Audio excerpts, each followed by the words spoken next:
I think you have to have an innate ability to coach. I really do.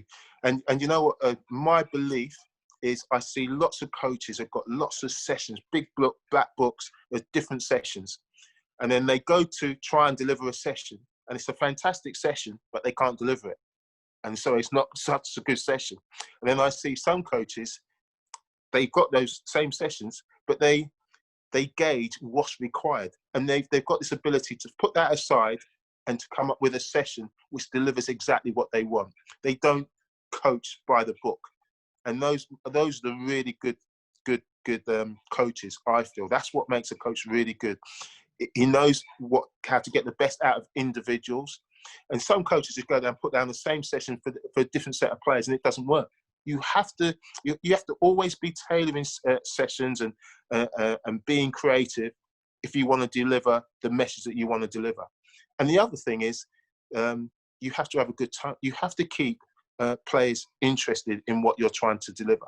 And so I know there's loads of coaches who go in the morning, they say, we're going to do 15 minutes of this, 20 minutes of that, half an hour of this. And then when you can't coach like that, you cannot get to the next stage until you've achieved the first one. And you've got to be ready for that. You might go in and coach and reach that first stage in 5 minutes. So yeah, we've done that. Let's move on to the next stage.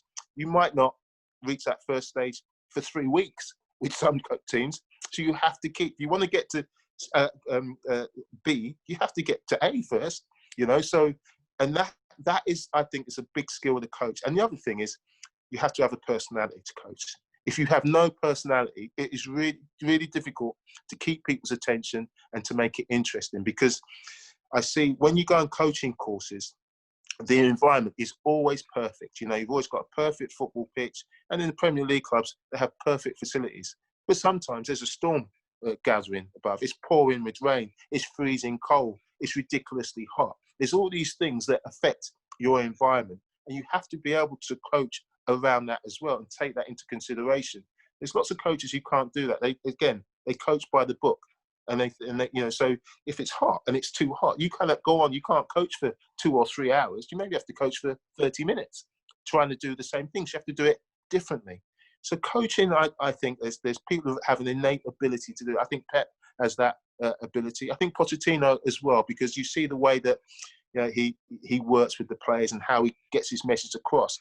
Even though Pochettino made out that his English wasn't very good, what I would say is communication skills were excellent, and he always seemed to get his message across, as is Pep Guardiola's. And I think that's more important than having a bookload of different sessions in a folder. You could have 1 million sessions. By the way, so people, you could go and get 1 million sessions off the internet, and you say, oh, I've got this session on how to defend as a back four, how to defend as a back three. But it's not about that. It's how you deliver it and how you get the message across that is vital in getting success. That is massive. And the guy you work with, you've got to trust implicitly. And when you talk about loyalty is about, when you disagree, you don't disagree in front of the players, but you will disagree in private. And that's how you develop as well. You've got to have people who are prepared to say what they think, but at the right time.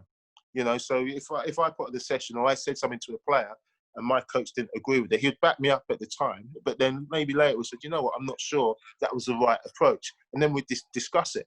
And that's how you develop. You've got to have people you trust.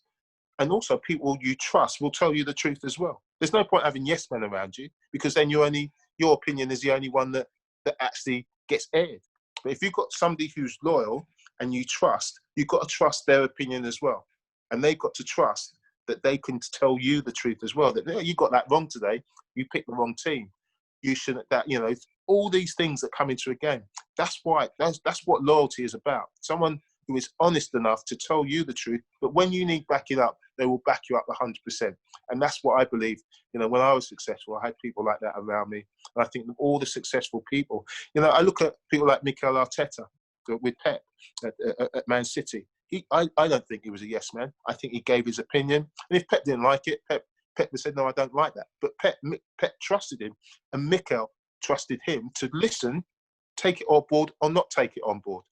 And then you've got to have a really close relationship, a really trusting relationship, to be able to tell each other the truth and be prepared to not be agreed with as well, you know, and to still be able to move on from that on a regular basis, because that's what happens every single day when you're in a football club.